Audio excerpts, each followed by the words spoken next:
Hello folks, welcome to another We Need a Saga test ride. Today I'm going to be taking you over the Suzuki GSX-S125, the all-conquering, traffic-slaying commuter. I'm actually really interested in this bike because there's not really anything like it in the 125 class. There's a few things that really set this bike apart from the competition, which I'll get into in a bit more detail once we get going, but for now, just know that it's light, it's cheap, and if you need a commuter, this is probably going to be an excellent option. So let's get going and dig into it a bit deeper. Alright, let's get going on the little Suzuki, shall we? So today we're going over a very small bike, but I'm pleased to say we have the perfect conditions for it. I'm downtown in the suburbs of Sydney. It's early Saturday afternoon and there is always plenty of traffic in these situations. So we're going to get plenty of chance to see what this bike's like in urban situations and what it's going to be like if, you don't spend much time on the highway and you're mostly just darting around the city. Before we get into the review, thanks again to Sydney City Motorcycles for lending me the Suzuki 125. Without their support, these videos wouldn't be possible, so a big shout out and thank you to them as always. So when you just read about it on paper, it can be a bit hard to get excited about a single cylinder 125, right? 10 or 12 horsepower, single cylinder. But I think this bike has a lot of potential because, like I said at the top of the video, there just aren't many bikes in this segment that offer what this Suzuki has. They've carved out a nice little niche for themselves here, so while we're waiting for this guy, let's talk headline numbers. You've got a low seat height, 785 mils or just shy of 31 inches. You've got a weight, and this is a wet weight, of 133 kilograms. So the bike doesn't weigh a whole lot more than me. That's kind of trail bike territory. And what I love most about that weight is that includes 11 litres of fuel. And when you've got a tiny little 125cc single cylinder, 11 litres of fuel is going to take you a long way. Another important thing about this bike is that it has ABS, which is a bit of a first for a bike of this class. What else I think is amazing is, I read on the website the ABS system weighs just over half a kilo. So you might say, oh yeah, it's a 125, of course it's lightweight, but Suzuki have made a lot of effort to make sure that this 125 is super light. So if you've watched one of my videos before, you'll know that this is the entrance to a freeway. So what I typically do here is round the corner and then accelerate up the hill, and it gives you a feel for how the bike accelerates, how it does in higher speed situations. And I actually think this is going to test the little Suzuki 125 because it's a 70 kilometre an hour limit, which is, a decent speed. So I imagine it will need plenty of revs to get up there. There you go, there's 70.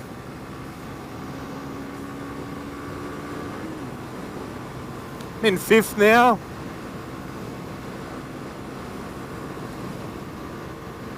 So I've got it pinned and I'm not actually able to accelerate up this hill. So that gives you a bit of a feel for the acceleration on the 125. It's really good up to about 60 or 70 and then the performance trails off after that. Before I got going, I took a sound clip of it. As you can imagine, it's not the most amazing sounding engine, but again, I reckon it's better than most of the others in the 125 class. So I'll splice it in here and you can get a load of what the Suzuki GSX-S125 sounds like.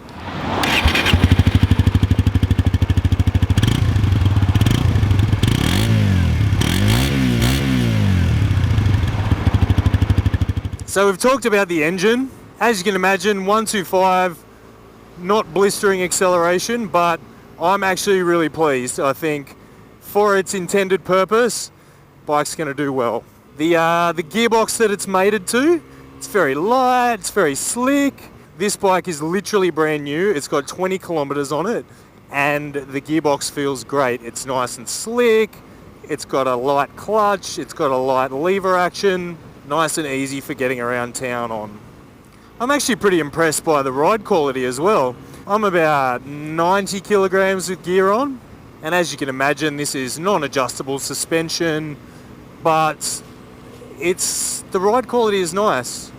It's not jarring, but when you apply a bit of brake, it doesn't dive over the nose. So there's obviously a decent spring in there. It's working well. Now I should be able to blast past this cyclist. Yep, 10 horsepower is enough. Can get past the cyclist. It's got a nice little feel to it, this bike. Feels very refined. Very refined. Here's an area of the test which I think the 125 is going to excel at. This is my little car park test. If you've not seen one of my videos before, what I do, I come to this little spot here because it involves a relatively tight U-turn. And so I think that's a good little way to test the bike's maneuverability before. So here I am. I always just go first gear, fast idle, and then just try and turn it around. Oh, and as you can imagine, super easy to do. No need to put the feet down. Turning circle is super tight. So again, if you're you go the wrong way down a one-way street, you're not going to have any trouble getting it out of there because it's super light and the turning circle is bang on. So well done, Suzuki. A little bit of traffic today. Alright, back on the road. Next thing I want to talk about with this GSX-S125, ergonomics. So I will preface this by saying that I am very tall. I am 6'6" or 2 meters roughly. So a 125 is probably always going to look a little bit silly on me. But even for me, it's comfortable for these urban situations, right? The tank is narrow, so that means there's plenty of room for your knees, no matter how long they are. The handlebars are raised quite a lot off the yoke, and the grips themselves are brought back towards you as well. So I'm pretty much sat bolt upright, so perfect for commuting. The only thing I did notice when I was looking over the bike before I got going, the seat to peg area for a pillion looks very limited. So maybe if your partner is, 5'3", you're going to be okay. But I think if your pillion is any taller than that, it's going to start to get rather cozy back here. Okay, next little topic that I want to cover with this bike is the instruments. I actually think the dash on this is super impressive for a bike of this size and cost. So if I glance down, I straight away get a big digital readout of the speed. There's also a nice big readout of the gear position indicator, which I love on these sort of bikes. You've got the odometer or a trip meter down below, and a nice, easy to read bar chart of the revs. Bar chart of the revs? You mean a tacho?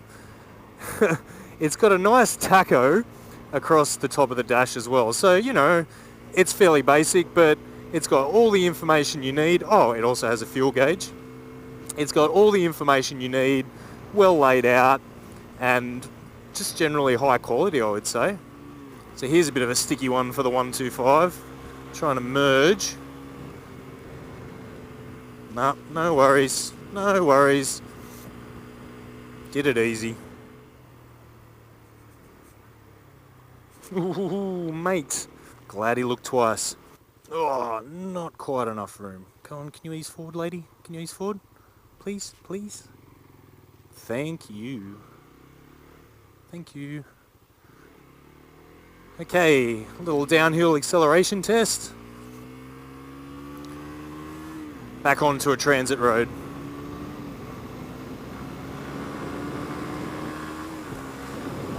Good pull. Good pull. So you know how I was saying at the top of the video, it's a bit unlike the competition, this bike.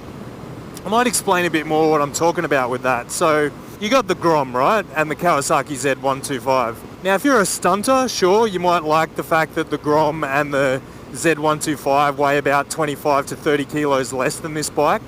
That's probably going to be a big selling point for you. But for everyone else, I think the fact that this has ABS, big tick.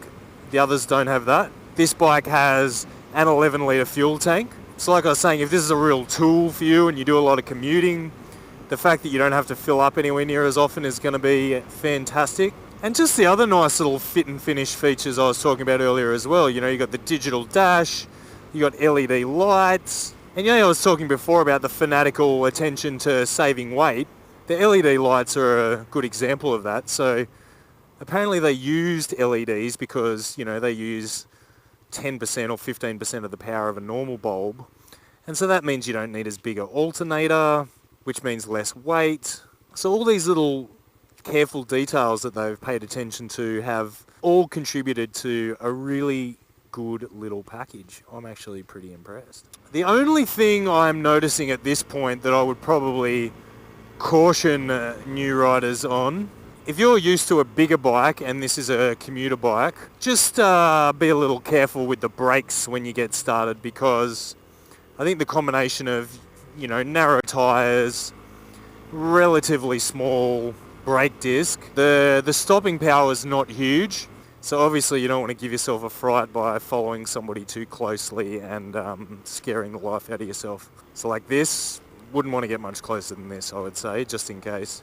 Another important thing to point out with this bike, it also comes in a fared version. So if you want that sports bike look right from the get-go, you've got the option to get this in a fared version as well. And it even comes in the Suzuki MotoGP colours. Gee, you really notice that lack of weight. That 130 kilos full of fuel.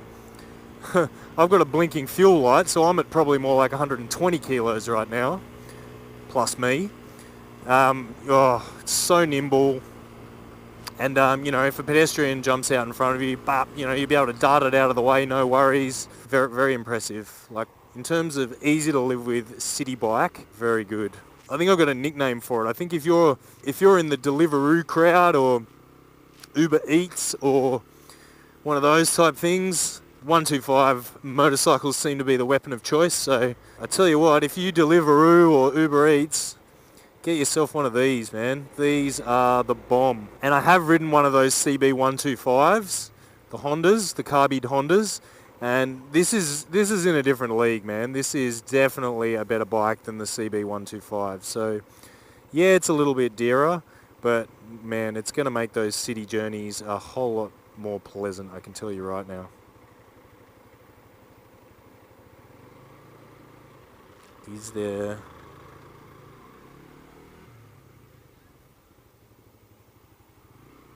And here's where little 125s are amazing, right? If I was on a big 1000cc naked right now, I would be, you know, stressing out about heat. And, you know, I'd have to be feathering the clutch everywhere. It'd just be a bit of a nightmare. But with this bike, you know, piece of cake. You just dawdle, take your time, and get around with no dramas. Wait for the lollipop, man. So there you have it, folks. Suzuki GSX-S125. Like I was saying, I reckon this is the traffic slayer for the Uber Eats generation. This thing is light, it is easy to maneuver, it is extremely cheap, it has ABS, LED lights. If you're looking for your first machine and you want something efficient and unintimidating, or if you need something to just slay the urban traffic, I reckon you got a pretty good option here in the S125. And as I said before, there's a 125R as well, if that's what you'd prefer. Anyway, if you've made it this far, thank you so much for watching the video. I really appreciate it. There's a subscribe button down below, which you'd all be aware of.